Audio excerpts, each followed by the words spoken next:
Yani çok fazla devletli de bulandık ya. Herhalde başımıza hiç almıyor.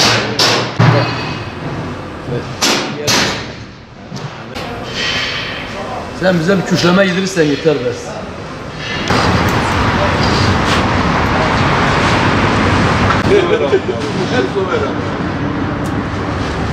Evet.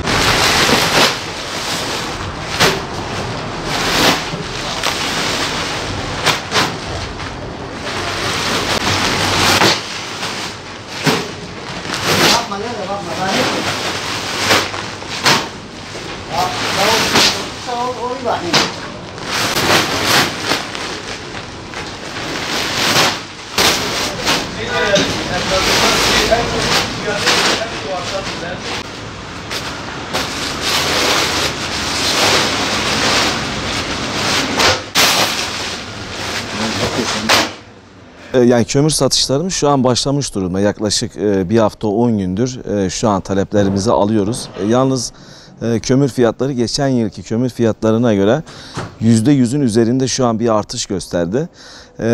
Bundan dolayı hem biz esnaf arkadaşlar olarak bizler rahatsızız hem de vatandaş tüketici bu durumdan rahatsız. Çünkü kömürü tüketen yani insanlar biraz daha orta gelir seviyesi düşük olan insanlar. Dolayısıyla hani bizler onlardan karşı karşıya kalmamız bizleri üzüyor. Çünkü niçin biz sonuçta gariban insanlara satıyoruz. Yani işin gerçeği yani. Dolayısıyla kömür fiyatlarının da bu kadar anormal derece yükselmesi bizlerle vatandaşlar arasında biraz sıkıntı ve problem yaratıyor. Birçok vatandaşımız da bu kömür fiyatının kömürcü esnaf arkadaşlarından kaynaklandığını bizlere söylüyorlar. Ama bu bizden kaynaklanmıyor. Bizler de takip ediyoruz az çok işte ulusal basında olsun ve haber sitelerinde olsun. Yurt dışı kaynaklı olduğu söyleniliyor bize. Bununla ilgili tabii ithalatçılarla da görüşüyoruz. Biz bu kömürü ithal eden, getiren Türkiye'ye. Onlar da bize aynı ifadeyi kullanıyor. Yurt dışı kaynaklı olduğunu söyleniyor. Tahminim hem bizlerin hem tüketicinin hem de ithalatçının da sanki burada yapacak bir şeyleri yok gibi geliyor. Biz sonuçta bu kömürü bazı insanlara satıyoruz yani. Fakir insanlara satıyoruz. Dolayısıyla şu an alım güçlerine güçlük çekiyorlar. Ve şu an yani kömür talebi de şu an bulunmuyor bize zaten. Nadir oluyor yani. Şu an vatandaşın %80'e tahmini almamıştır şu an kömür ihtiyaçlarını. Önceden ton ton sattığımız kömürler bu yıl tahminim torba torba satacağız.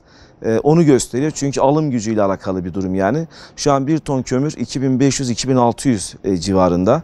Yerli kömürlerimiz de mevcut bu arada. Yerli kömürlerimiz de şu an 1400-1500 bandında. Yani yerli de çok, onlar da anormal derece biraz fiyat artışları oldu yani. Tahminim yurt dışı bağlantısı kaynaklı. Bu durumda şu an bizler buradan şeye sesleniyoruz yani devletimize sesleniyoruz. Yani bu kömürle ilgili bu zamların durdurulması veya bizlerin işimizi daha kolaylaştıracak bir durum olursa hem bizler mutlu oluruz hem de bu kömürü kullanan vatandaşlarımız olur yani. Gerçekten de havalar soğumasına rağmen şu anda kömür satışlarımız yani bizim nereden baksan %10 civarında her sene sattığımız kömürden bir türlü kömür fiyatlarında bir denge oluşmadı. Neredeyse otomatiğe bağlandı şu anda kömür. Yani 10 günde bir zam geliyor, 10 günde bir zam geliyor. Ben yanlış hesaplamadımsa 19. 20. zam geldi 6 aydan beri. Bir de şöyle bir sorun var. Biz yerli kömür tabii o zaman daha uygun olduğu için biraz yerli kömür satalım dedik. Yerli kömürlerimiz de güzel. Ama yerli kömürlerimizin ithalın kalitesinde olmadığı için biraz satışımız zorlanıyoruz. Gerçeğini söylemek gerekirse. Bir de şu durum var.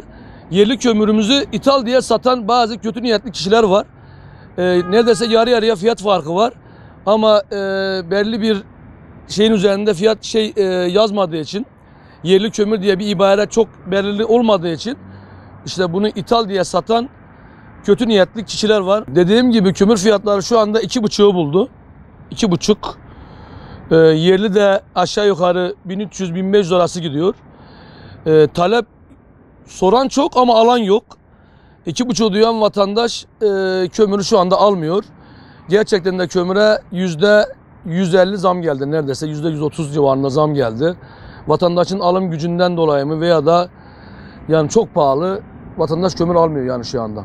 Bu sene satışlarımız yok. Kömür fiyatları yüksek. Giden sene 1200 kağıt kömür şu an 2750, 3000. Şu an fındık kömür yükleniyor 350 dolar. Giden sene 180 dolardı. Bu yüzden çok zor durumdayız. Askeri ücret şu an 2800. Kömür şu an 2750'ye var, 2900'e var. Askeri ücretini geçti yani. Şu an yüklenen 2900 kağıt şu an kömür. Satışlar nasıl? Satışlar çok. Şu an %20 yani yok. Giden sene göre. %20 yok yani. Abicim geçen seneye göre kömürlerimiz %100'ü geçti. Satışlarımız %30, %40 daha azaldı. Fakir fukara nasıl bu kömür alacak? Vallahi biz de düşünüyoruz kara. Geçen sene fiyatlarımız 1000 ile 1200 arası. Bu sene ise 2500 ile 2800 arasına yükseldi.